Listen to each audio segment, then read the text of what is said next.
Entendi. Como isso? Ela relaciona dança através da genética mais articulada.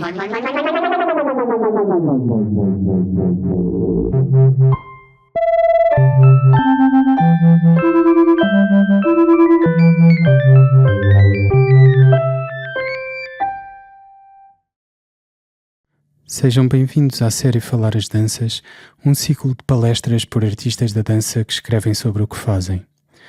O meu nome é Carlos Oliveira e esta é uma coprodução entre os Estúdios Victor Cordon e a Associação Parasita em Lisboa.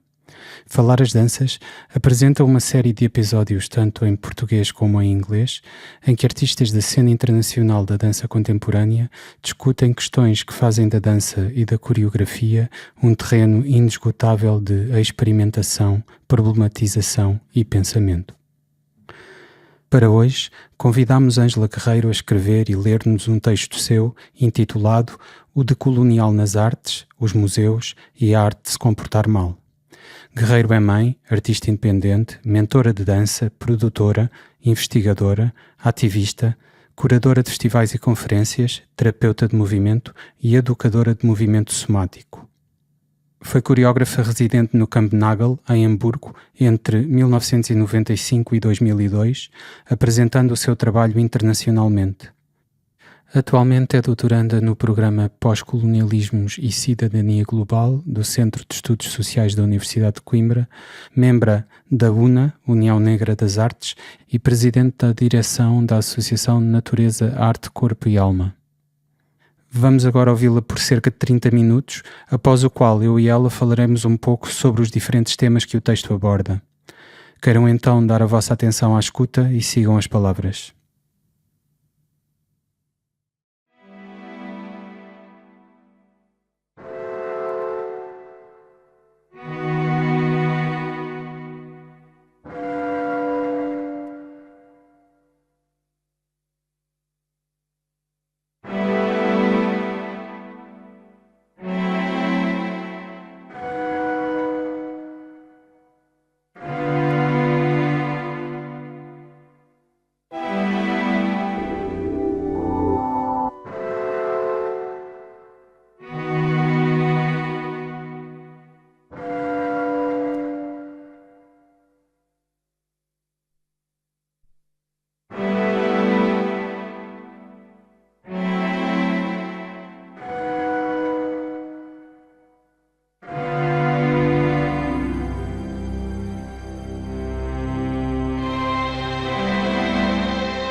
O título deste texto, O Decolonial nas Artes, os Museus e a Arte de se Comportar Mal, que cita em parte o título do livro The Guerrilla Girls, The Art of Behaving Badly, de 2020, usa também as trilhas sonoras de Henrik Lorentzen, feitas para duas peças, nomeadamente Plant Hunters e Bastard Memory. Este texto é uma conversa imaginada entre mim, as Guerrilla Girls, que são um grupo de artistas ativistas que mantêm o anonimato usando máscaras de gorilas e que utilizam cartazes, imagens e estatísticas para expor os preconceitos de género e étnicos e a corrupção na arte, no cinema, na política e na cultura pop.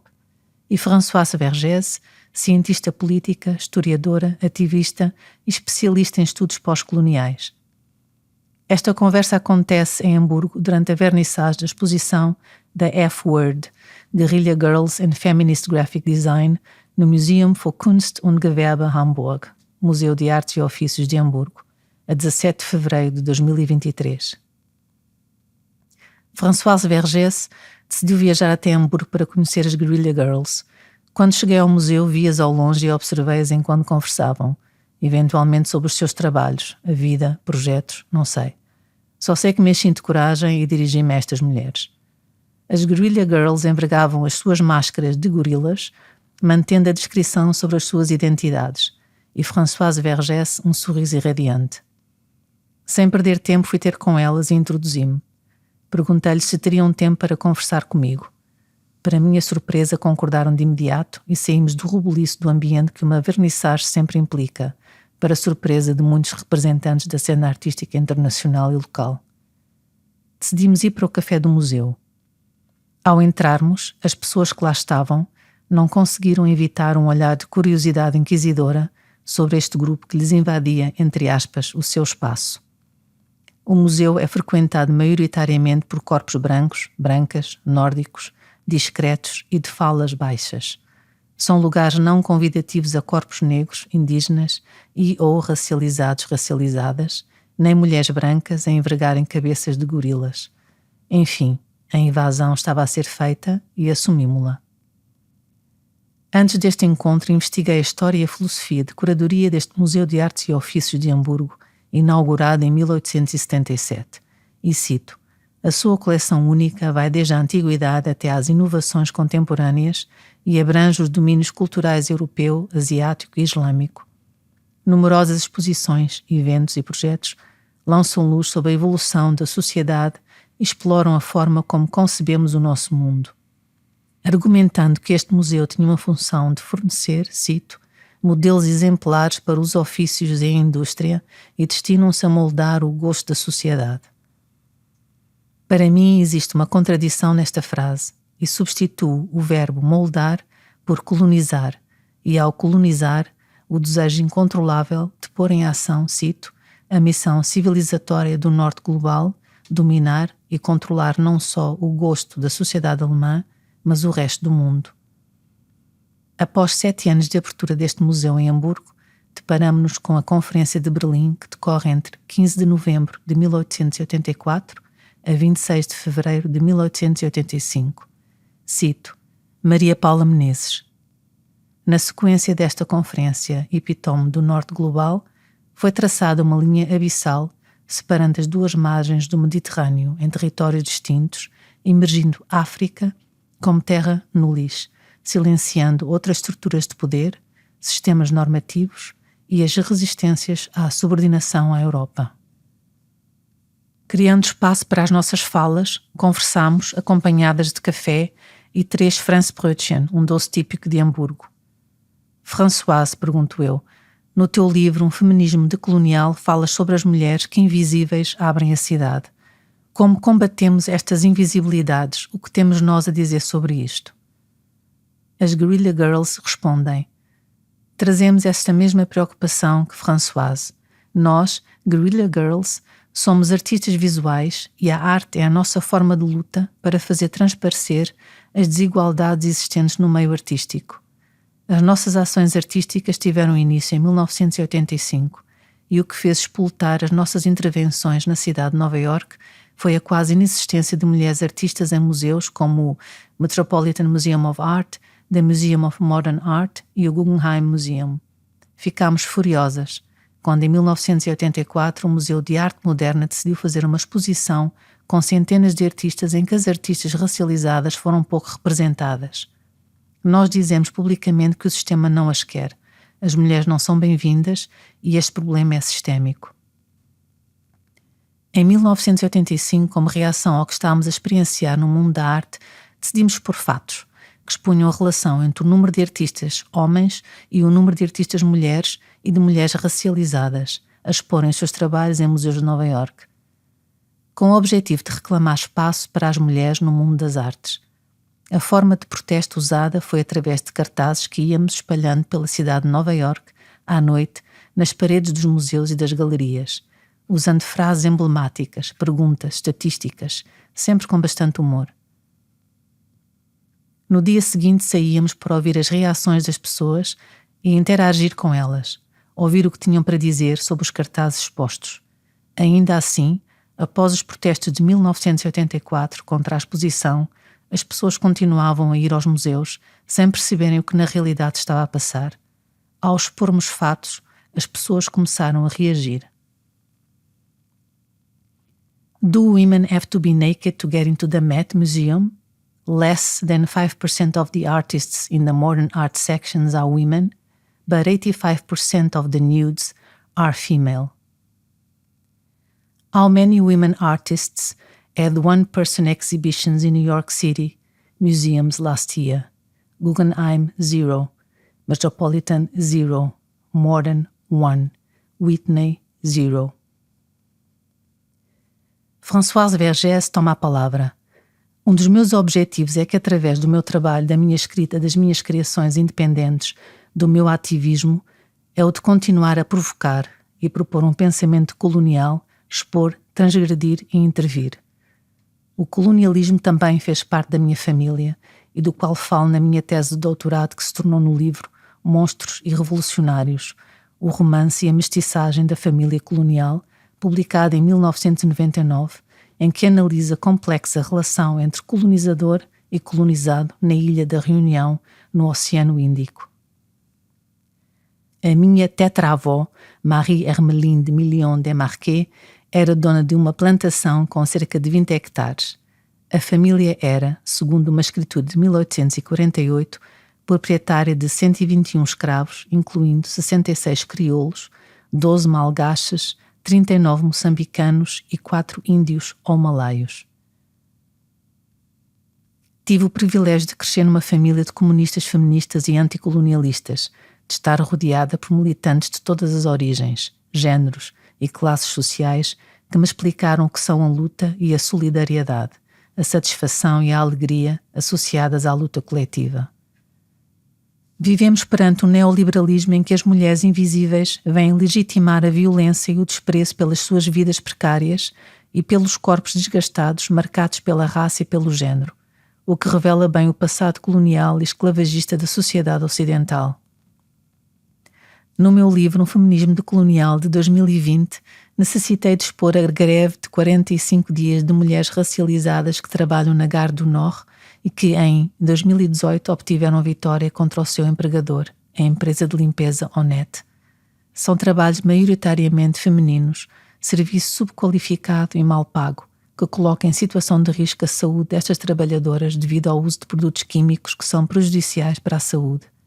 Enfim, elas limpam os escritórios, as instituições culturais, os museus, como este onde estamos agora, os hospitais, as universidades, os centros comerciais, os aeroportos, as estações de comboio, os hotéis, a lista é infinita. E não nos podemos esquecer que são estas mulheres que tratam dos corpos brancos cansados e moribundos, jorrados nas macas dos hospitais, corpos enfermos, tratados por mãos racializadas. Elas são cuidadoras e são as amas, resíduos do colonialismo, em que as amas não só cuidavam das filhos, filhas do colono, mas também as amamentavam. A jornalista, escritora e ativista Yasmin Moraes, que em 2018 fundou o projeto online Vulva Negra no Brasil, descreve uma experiência que teve ao viajar pelo Brasil, e em especial na cidade de Goiânia.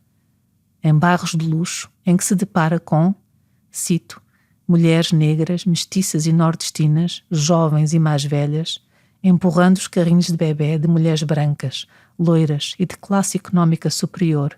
Como de costume, as mulheres em função de babá ou empregada estavam fardadas, deixando claro qual o papel social que estavam a ocupar naquele passeio.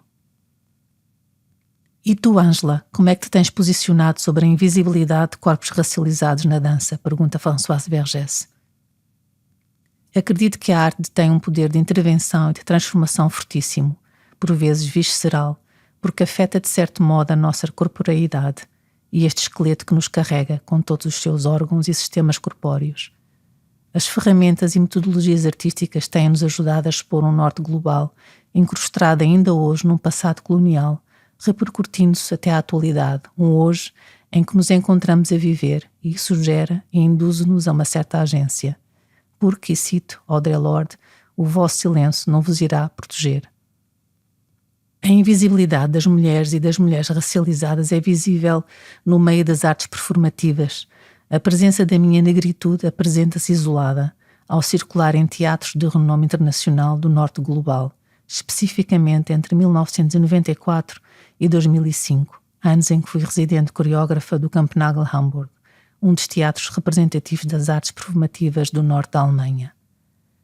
Visíveis somos, mas não nos veem, ou melhor, não nos querem ver. O olhar é desviado, enviesado.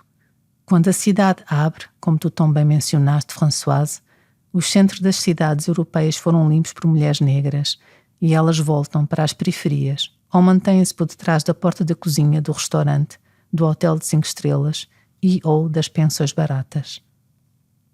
Ficar calada é admitir um silêncio que nos foi imposto pelo patriarcado, que ainda persiste no nosso dia-a-dia. É imprescindível agir, mesmo que lentamente, mas nunca podemos parar de falar e agir. Mas tenho que salientar que nem sempre o ato da fala me foi fácil, porque em confrontações diárias de racismo, estas começam a afetar o nosso sistema nervoso, para ser mais exata, o nosso sistema nervoso autónomo, responsável pelas funções como a respiração, circulação do sangue, controle de temperatura e digestão, reações provocadas por um determinado lugar e ou interações. Estas reações podem perdurar por segundos ou longos minutos. Nestas situações parece-nos que o corpo deixa de funcionar, uma espécie de congelamento físico. A ansiedade e o stress, o bater do coração aumenta, a garganta é como se tivesse um pedaço de pão que não desce, engasgada, de boca seca. As palavras só encontram espaço na minha cabeça, sem som nem projeção. Esta reação é uma das respostas de mecanismo de sobrevivência que entra em ação em momentos de agressão e violência, como os animais que fingem a sua morte para não morrerem, uma espécie de tanatose. No nosso mecanismo de defesa temos 3 hipóteses: lutar, congelar ou dar meia volta e ir embora. No passado, sempre que confrontada, lutava ou congelava. Na primeira hipótese, via o meu corpo e a minha voz a debater-se e o meu coração disparava e ouvia a minha voz presa no meu cérebro a gritar. Na segunda hipótese, ficava com o corpo entorpecido e congelado, como se o meu corpo morresse, uma espécie de banzo. Levei anos para deixar de ter medo do meu lugar de fala, mesmo que rebelde, comunista, desde adolescente, levada pelo meu avô aos comícios do partido. Lembro-me de fazer sempre o que queria, apoiada pela minha mãe, mulher nascida em Ferreira do Alentejo, e que nos anos 60 apaixona-se por um negro angolano, jogador de futebol. Que desgraça! Mas lembro que após o 25 de abril de 1974 tinha eu 9 anos, nunca se falava, quer na família, quer entre amigos, da ditadura, do colonialismo, do racismo, da situação dos que retornaram, os chamados retornados, entre aspas, que não eram bem vistos pelos portugueses da metrópole. Creio que em Portugal nunca fui verdadeiramente eu. Fui-me redescobrir quando vim viver para Hamburgo, cidade onde nos encontramos agora. Vivi aqui 25 anos e foi nesta cidade do norte global que a minha carreira como coreógrafa teve o seu grande impulso, embora já tivesse coreografado em Lisboa com peças premiadas em festivais. Mas foi na Alemanha que obtive reconhecimento como coreógrafa e intérprete. Recordo o solo Exposure, desenvolvido de 2001 a 2004, que teve a sua inspiração no livro Extreme Exposure, An Anthology of Solo Performance Texts from the 20th Century, editado por Joe Boney em 1999.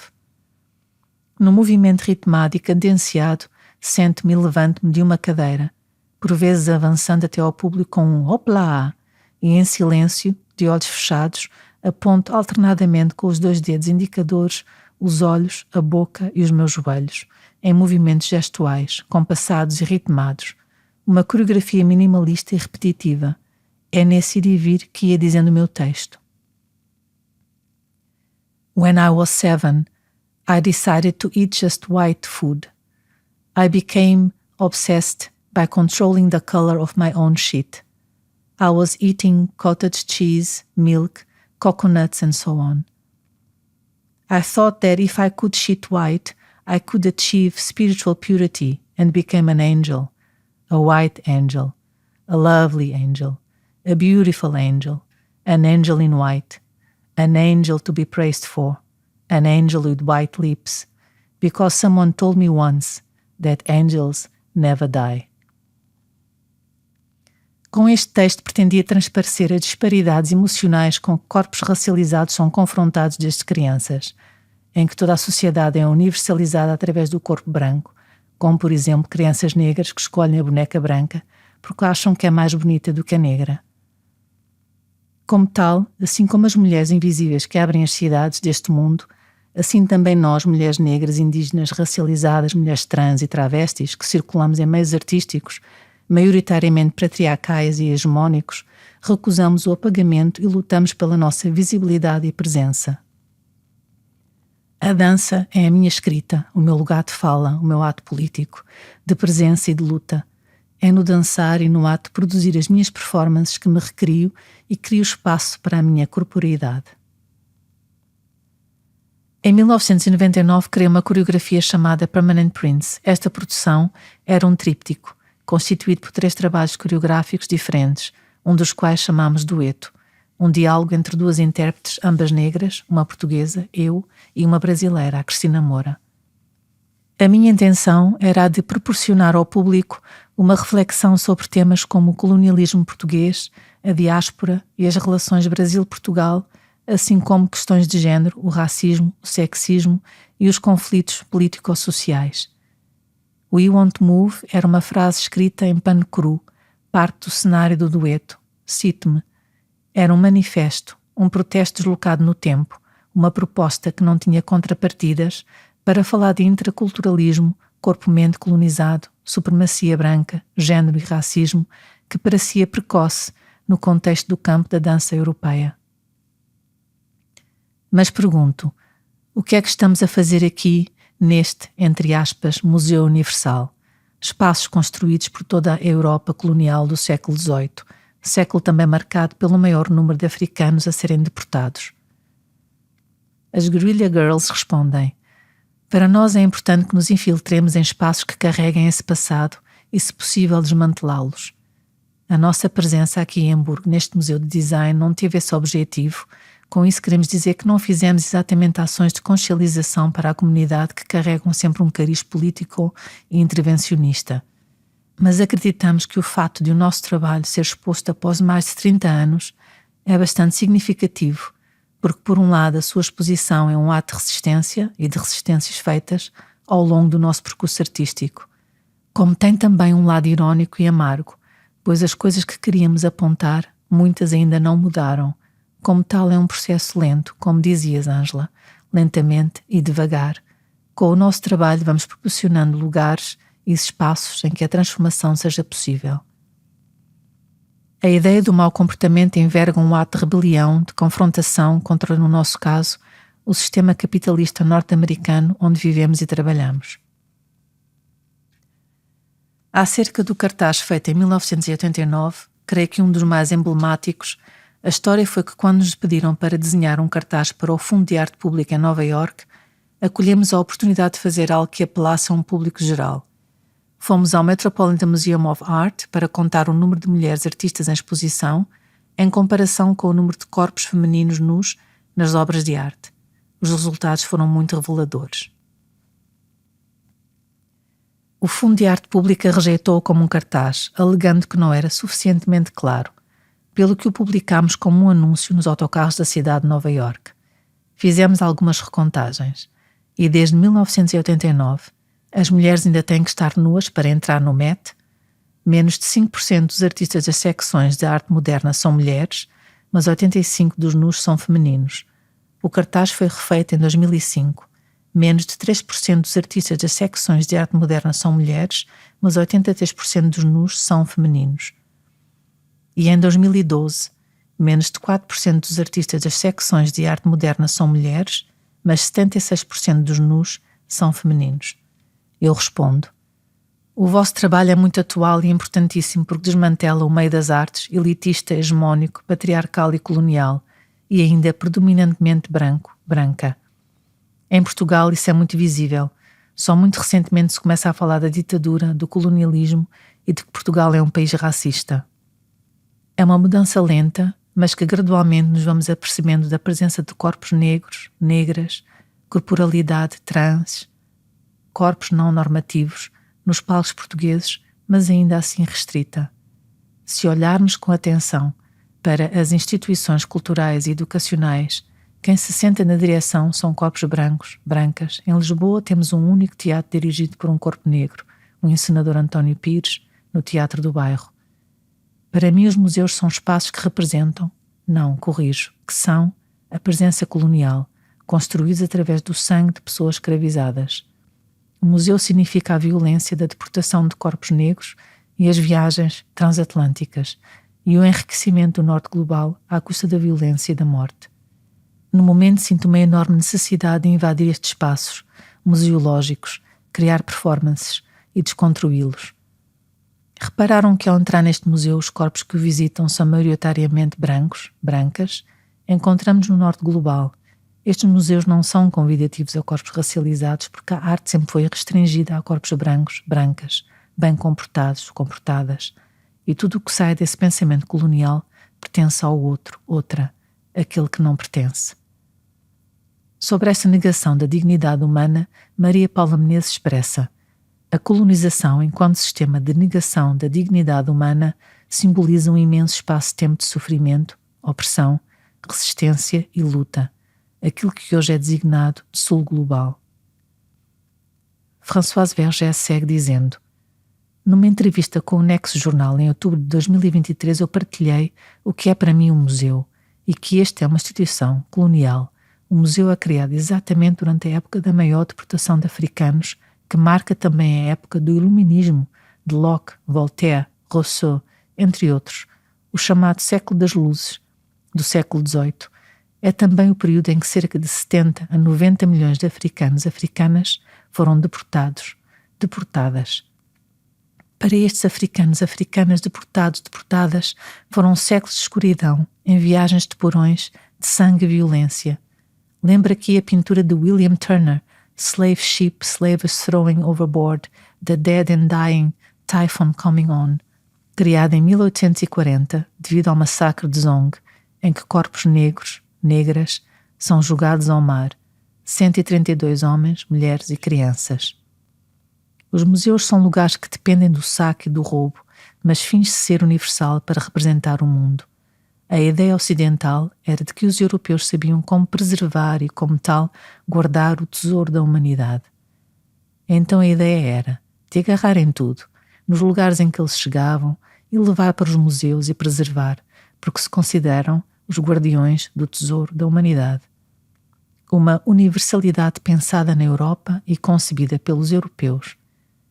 Este processo foi também um processo de transformar culturas vivas em objetos mortos, um modelo que foi seguido por todos na Europa e imposto pela Europa, construindo museus nas suas colónias. Esse modelo ficou hegemónico. É hegemónico na medida que mesmo no sul global se segue o exemplo do museu colonial, que é o de não tocar nos objetos expostos. É um espaço de silêncio, um espaço em que nos temos de conter e comportar de uma certa forma. É um espaço de hierarquia entre aqueles que estão na direção e aqueles que limpam o espaço. Normalmente mulheres negras e as guardas, geralmente homens, mulheres, negros, negras. Toda esta estrutura mantém-se, mesmo no sul global, mesmo nos países pós-coloniais. E eu continuo. Decolonizar um museu é uma das muitas lutas entre tantas outras. Não posso deixar de citar a obra Uma Ecologia Decolonial, de 2022, em que o autor Malcolm Ferdinand diz: o indivíduo aprisionado, acorrentado, confinado nos porões e decks inferiores não pode mais estabelecer a mesma relação com o próprio corpo. Essa expoliação do corpo típica do cativeiro, essas rupturas das comunidades e do ecumeno provocam então a perda das artes e das práticas artísticas. São cânticos, orações e encantamentos que desaparecem pelo fato de as instâncias, as cenas e os lugares coletivos em que aconteciam não existirem mais. São habilidades, vestes, talentos, aptidões artísticas que se perdem. Os cantores não cantam mais, os dançarinos não dançam mais. Françoise Vergès. Foi uma ruptura terrível, morreu muita gente, vínculos quebrados, como escreve Ferdinand. E como tal temos que trazer os cânticos, as orações, os encantamentos, as habilidades, as vestes e os talentos, os cantores e os dançarinos para dançar nestes espaços e invadi-los, reapropriando o espaço e o lugar do corpo. Uma das lutas é que não temos de seguir narrativas lineares, que é uma narrativa ocidental, para que esteja tudo completo e linear. A história não é linear, e existem muitas histórias para ser contadas que não constam da narrativa da história do europeu. A história será fragmentada, porque é isso, e usaremos teatro, performance, cinema e tecnologias que não são os objetos. Então nada de objetos. Nós começamos com as narrativas e elas serão um museu. Temos de pensar que é mais sobre um espaço vivo em vez de um espaço com objetos mortos. Começamos com as pessoas e com a vida, e de como vamos pensar sobre o que será o pós-museu, como vamos contar a nossa história, como vamos contar a história do nosso sofrimento, mas também das nossas alegrias e conquistas, e como vamos construir um espaço vivo, um espaço realmente vivo, onde as pessoas sejam bem-vindas, bem-vindos. Atualmente as pessoas não se sentem bem-vindas, bem-vindos na maioria dos museus. Olhem para este museu onde nos encontramos. Se fores negro, se fores jovem, tu não és bem-vindo, bem-vinda. Como transformar o espaço de forma que as pessoas queiram participar e contribuir, para que as pessoas se sintam membros, membras, plenos do espaço do museu. Isto para mim é o pós-museu. Eu continuo. Um museu de histórias vivas, com pessoas que contem as suas histórias e as histórias dos seus antepassados. Após 30 anos de Alemanha, regressei há 2 anos e meio a Portugal, filha do Império Português, da diáspora, do lusotropicalismo freiriano, portuguesa de nascença, possuidora de uma nacionalidade e um país que ainda não consegue encarar o seu passado colonial. Sinto-me por vezes numa espécie de limbo histórico. Mesmo com os movimentos de luta das comunidades de ativistas, de artistas, académicos, filósofos, jornalistas, escritores, etc., exponham o racismo sistémico, o patriarcado, a hegemonia branca, a violência policial e a necessidade urgente que Portugal olhe para o seu passado colonial como algo real que aconteceu, com toda a violência que isso carrega, parece-me que o povo português está adormecido.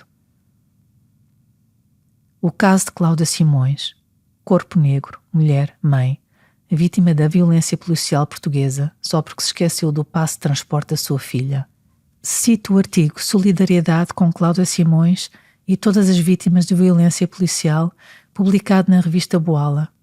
Em 2020, Cláudia Simões foi brutalmente violentada pela polícia em frente à sua filha, então com 8 anos, numa paragem de autocarro na Amadora. Chegados a 2024, o sistema de justiça português considera a culpada dos seus próprios ferimentos e daqueles que, para se defender, infligiu ao agente Carlos Canha, sendo condenada a 8 meses de pena suspensa e o agente ilibado.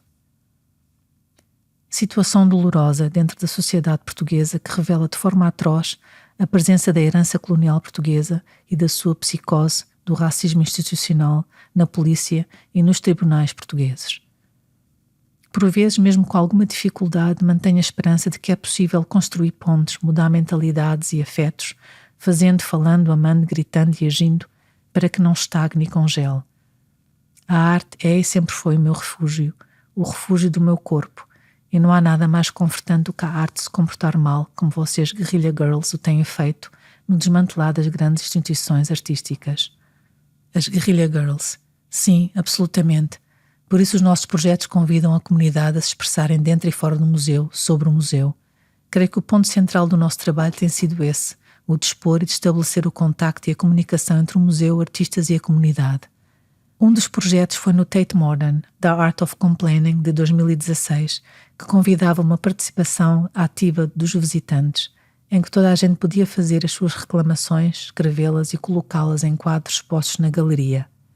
Esta atividade foi a nosso ver um ato de resistência e de lugar de fala e demorou um dia para que todos os espaços disponíveis para colocar as reclamações estivessem cheios.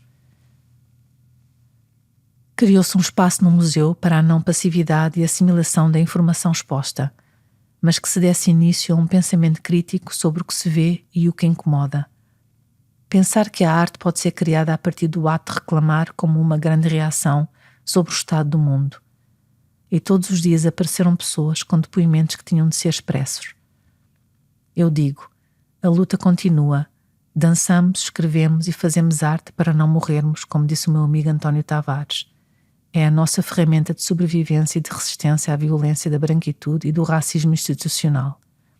E cito Frantz Fanon, que em 1961 escreveu: "A descolonização que se propõe mudar a ordem do mundo é um programa de desordem absoluta."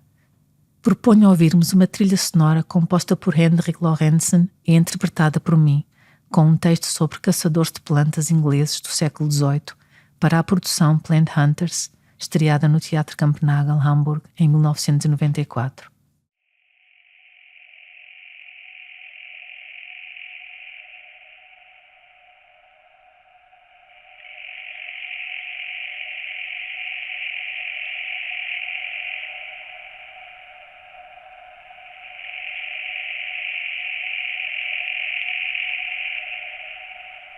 Joseph Banks was only 25 and one of the moving spirits of the first great plant hunting enterprises in history.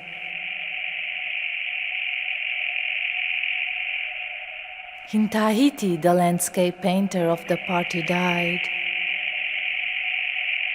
My airy dreams of entertaining my friends in England with scenes I am to see are vanished. But soon Banks was enjoying dinners of roast dog and the favors of the local beauties.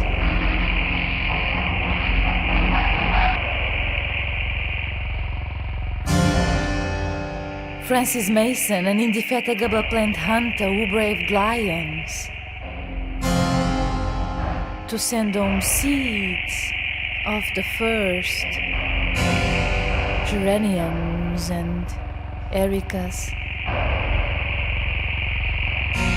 After years of devoted work in very extreme of hot and cold climate, he died in Canada. And even his own plant is seldom grown and has been dismissed as having little beauty. David Douglas hunted for plants in the tropics and the Arctic, but he fell into an animal trap in Honolulu and was gored to death by a bull already trapped there.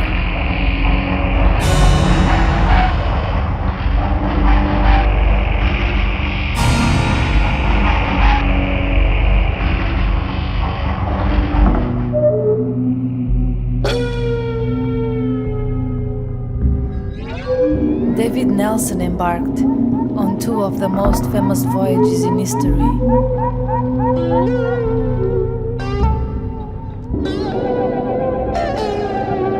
Captain Cook's discovery was when its cutter was stolen by natives, and in an attempt to recover it, the great and gallant Captain Cook was murdered. Nelson's next voyage was in the ill-fated Bounty, under the command of Captain Bligh. The ship was to transport young breadfruit trees from the Pacific Islands to the West Indies. For the fruit would prove a cheap diet for the thousands of slaves in Jamaica.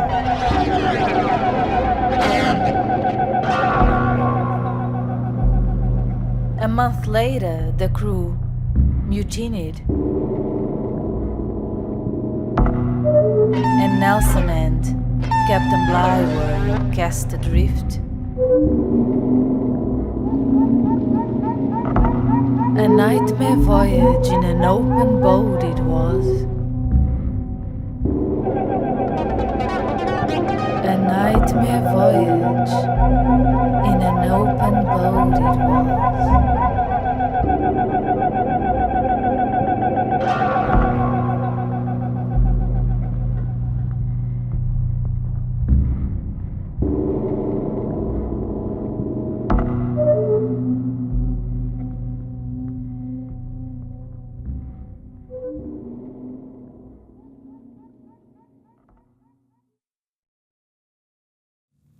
E com a promessa de nos encontrarmos na Martinique num futuro próximo, terminámos a nossa conversa por mim imaginada no café do Museu de Artes e Ofícios de Hamburgo.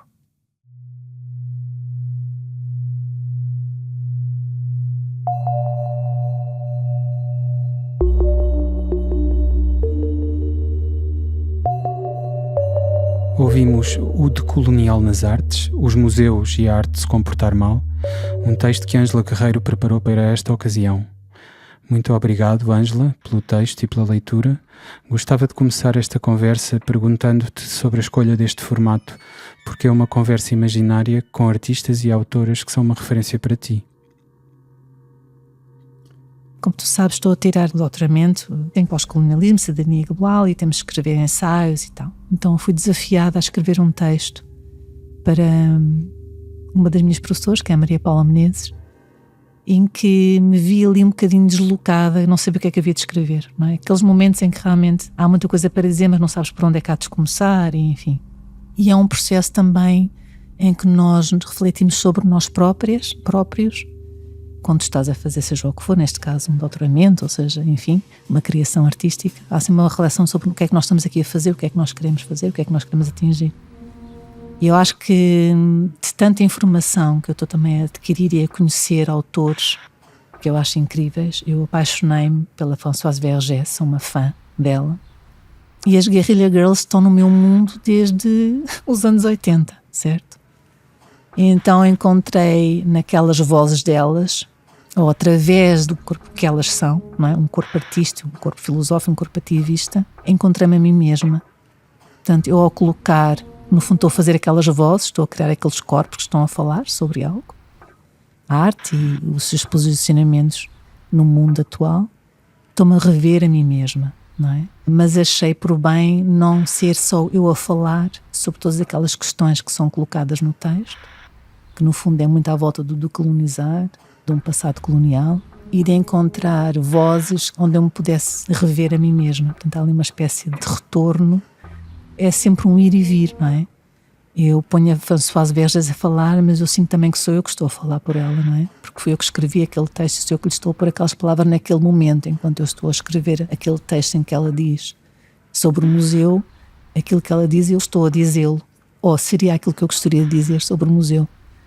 Então é um pouco aquilo também que eu faço às vezes em algumas produções minhas, que é rever-me em outros corpos, em outras personalidades, ou de absorver, incorporar, exato, essa palavra é excelente, incorporar outros seres e outras mentalidades, outras formas de pensar, e porque acho que isso tudo também me constrói, não é?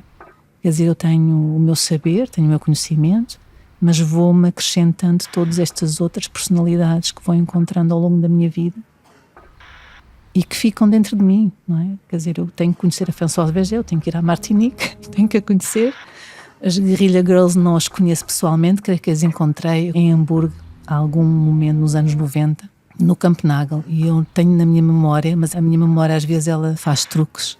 Eu não me lembro exatamente de ter falado com elas, e também por isso eu criei esta conversa fictícia, porque eu tenho a sensação que vi algo que elas fizeram lá. Eu lembro daquelas cabeças de gorila, mas não tive a coragem de falar com elas, portanto para mim foi importante. Ok, não tive coragem de falar com elas no momento real onde elas estavam presentes, e vou recriar este diálogo agora de uma forma imaginada com elas, porque eu acho que o trabalho delas foi incrível nos anos 80, realmente de rever, de revirar, de revoltar espaços, não é? Que hoje em dia, digamos que já não é tão, como se diz, não seria uma coisa... Assim, em Portugal é ainda inovadora, mas não é inovadora no mundo da arte, certo? Nós temos artistas que entram em museus e têm feito um trabalho incrível nos museus, mas não com o sentido de colonizar um museu. Tem tido em países europeus atos em museus, não é? Como nós temos especialmente na Inglaterra, que são incríveis. Aqui também tem havido exposições, a Grada Quilomba fez um trabalho incrível, tem havido posicionamentos, poucos, mas não creio que haja um pensamento decolonial ainda presente nesses espaços. Por isso acho que este texto é importante para mim.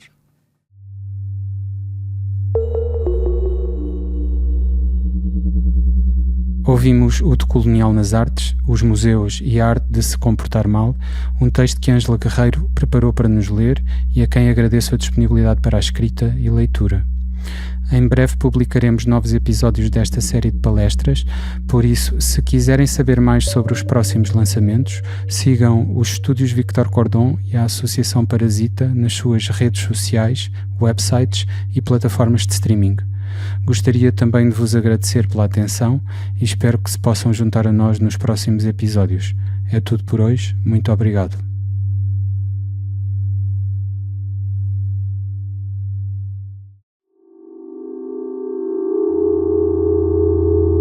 Entendi como isso. Ela relaciona dança através da genética mais articulada.